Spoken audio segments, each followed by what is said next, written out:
Deutschland erwache. The call of Germany awakened was Adolf Hitler's campaigning slogan in the 1930s. Hitler's promise to make Germany great again proved alluring to ordinary German voters. It was a promise he would fulfill by a massive expansion of her armed forces, which had been brutally restricted by the victorious Allies at the end of World War I. The Versailles Treaty had been signed on the 28th of June, 1919. It was designed by the great powers to emasculate Germany. War reparations insisted on by France were crippling.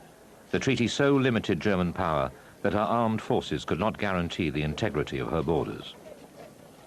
As Germany was not even allowed to participate in the negotiations, the treaty was rejected at home as a dictated peace. The onerous terms ensured a foothold for anti-democratic forces, among which was a small right-wing group called the National Socialist German Workers' Party, or the Nazis. 1935 was the year that Hitler had the courage to take the rearmament nettle in both hands. On the 8th of March, in one of his famous Saturday surprises, he announced that Germany had established an air force. So advanced had the secret preparations been that it numbered some 1,888 aircraft of all types, together with a personnel of 20,000. This served as a dry run for his next proclamation on the 16th of March. Germany was reinstating universal military service, and the army would expand to 500,000 men in 36 divisions. Hitler talked of peace often. It wasn't a contradiction.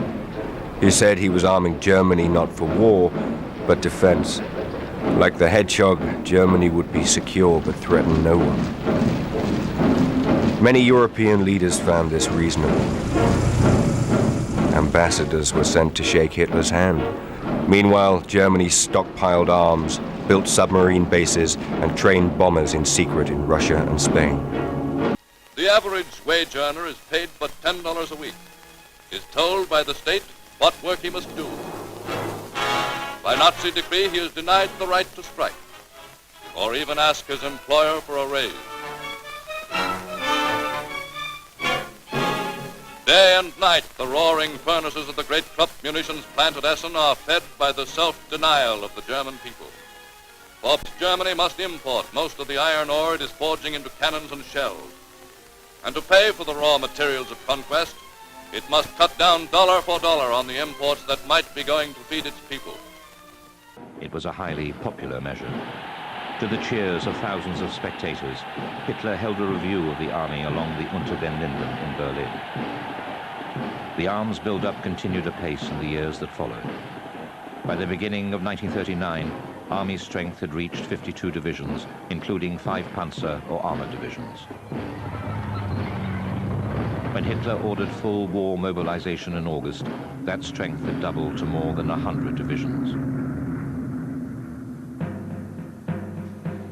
Development of modern aircraft types had proceeded in parallel with the growth of the army. The result was that at the outbreak of war, the Luftwaffe enjoyed technical, if not numerical, superiority over potential opponents. It also enjoyed tactical superiority, thanks to a cadre of pilots with real combat experience gained in the Spanish Civil War. Only the Kriegsmarine lagged behind. Its rearmament plans needed much longer to come to fruition. The key to expansion was the German arms industry. Without the means to build the weapons, there would have been no rearmament. For most of this century, arms makers have depended on 2 main raw materials, coal and iron ore. Coal is the lifeblood of industry. It provides the power to run the factories. It provides the heat to fire the blast furnaces. And it is the iron ore which is converted into steel. Steel for use in cannon barrels and armor plate, in tanks and submarines.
80% of Germany's coal and steel industry was concentrated in the Ruhr Valley. Occupied by French troops in 1923, the Ruhr was vital to the economic life of the country. The French presence generated bitter hatred and a burning desire for revenge. It was a desire which would help Hitler's rise to power in no small measure. Whatever the complexion of the government and power, the authorities deliberately deceived the world as to the scope and extent of German rearmament. During the period of covert expansion under the Weimar government and in the first 2 years of Nazi rule, the Germans lied to cover the truth about what they were doing. They made themselves seem whiter than white to the international community. They concealed weapons and disguised military aircraft as civilian models. They reformed the general staff, forbidden by the Versailles Treaty, under the innocuous name of Truppenamt, or troop office. They trained more officers and men than they needed by means of short-term enlistments, and employed at least twice as many officers than they were permitted to by treaty as civilian contractors in the Ministry of Defense or in the police and other paramilitary organizations. They practiced maneuvers with obviously dummy weapons, tanks made of canvas with rubber guns. They lied about the tonnage of warships being built. The pocket battleships laid down in the late 1920s and the heavy cruisers of the 1930s were nominally within the 10,000-ton limit fixed by international agreements. In reality, they were 50% heavier. They set up overseas companies to research into forbidden military technologies such as gas, aircraft, and submarines. The lying continued when rearmament emerged into the open in 1935. Now, however, the intent was to persuade the rest of the world that the Wehrmacht was stronger than it really was.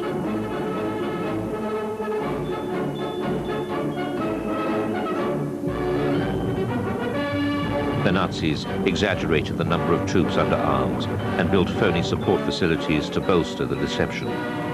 They exaggerated the number of aircraft in service and omitted to mention that many of those seen in massed formations over Berlin were unarmed.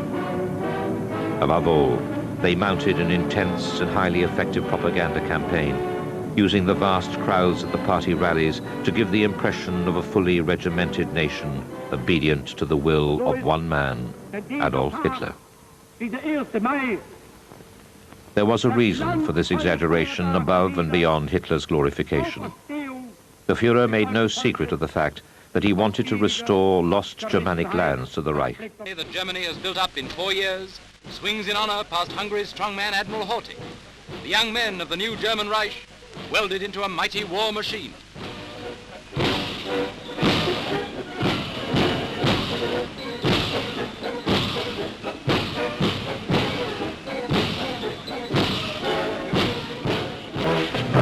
But the surprise of the parade is the first public appearance of the new 10-inch field gun with a barrel 40 feet long, an estimated range of 50 miles, said to be the largest mobile cannon in the world. Cameramen were forbidden to photograph it on pain of being charged with treason. No cameraman did photograph it. Cameramen prefer to keep their heads. So once again, the Germans began to march. Not in the open at first, but on disguised drill fields, masquerading as patriotic veteran organizations, or as the so-called Technical Auxiliary Corps, ostensibly formed to help in case of strikes, or as Einwohnerwehr, vigilante groups claiming to protect the citizens against communism, or in school, simply under the name of calisthenics, but always under the supervision of army officers. The old German tradition was on its way back. But to the victorious Allies, the German leaders sang a different tune: peace, friendship, and a piteous cry for help. Germany's fate is the fate of the world. Germany's distress is the distress of the world. The prosperity of the individual nations is the prosperity of all. I hope one day to come over to America and visit your beautiful country myself. The German political and economical situation today is extremely difficult. This is the result not only of having lost the World War, but above all the outcome of the fact that Germany's former enemies are oppressing here above endurance. And when the German leaders whined they were too poor to pay reparations, we believed them. Result, not only did they not pay 1 penny, but they received additional billions granted them in loans. It didn't occur to most of us that they would use this money to build up their industry for another war. We began to sympathize with Carl Schmitt. Why should he suffer because his father started a war? Maybe the Versailles Treaty wasn't fair. Maybe the French had been too tough. Or maybe it was the British.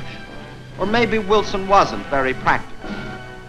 Once again, we were determined to see only the pleasant side of the German character. This clean and tidy people. This musical people. This industrious people. This historic country. This beautiful country. But behind this peaceful facade, the Germans prepared again for aggression.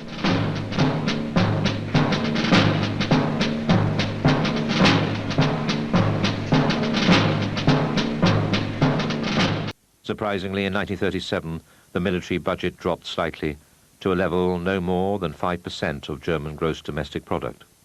The General Staff approved of this type of rearmament. If it came to war, a corps of powerful armored units with a small army of motorized infantry trained in blitzkrieg tactics could strike quickly and win decisive battles in a matter of days.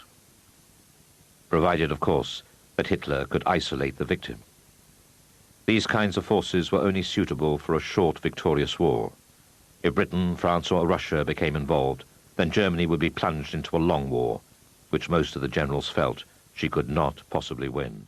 The most powerful warships left to post-war Germany were 8 pre-dreadnought battleships, already obsolete by 1914.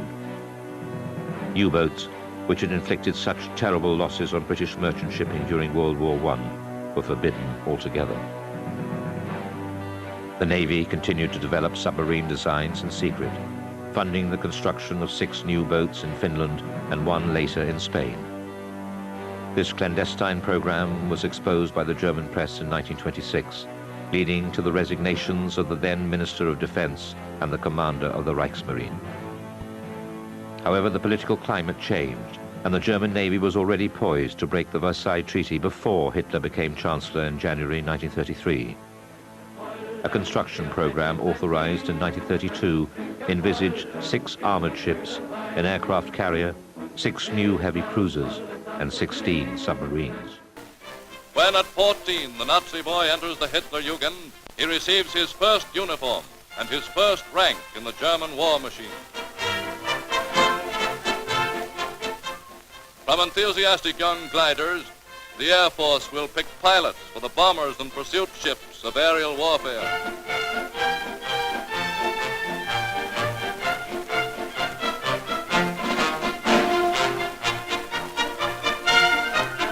Along with her brother, the Nazi girl is taken over by the state. Later, she must serve in the girls' compulsory labor service, do farm work and housework without pay. Then follows government schooling, how to conserve precious food and fuel, which a nation preparing for war dare not waste. A laborer without pay, he works on the Reich's new conservation projects, flood control and soil erosion, and on the new military highways which the government is extending out toward every frontier.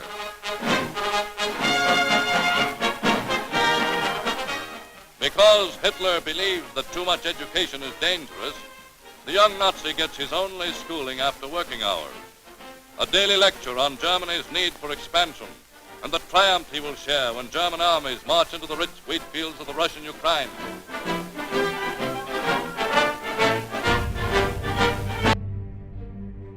As early as June 1933, military spending for the year was budgeted to be 3 times larger than the spending on all civilian work creation measures in 1932 and 1933 combined.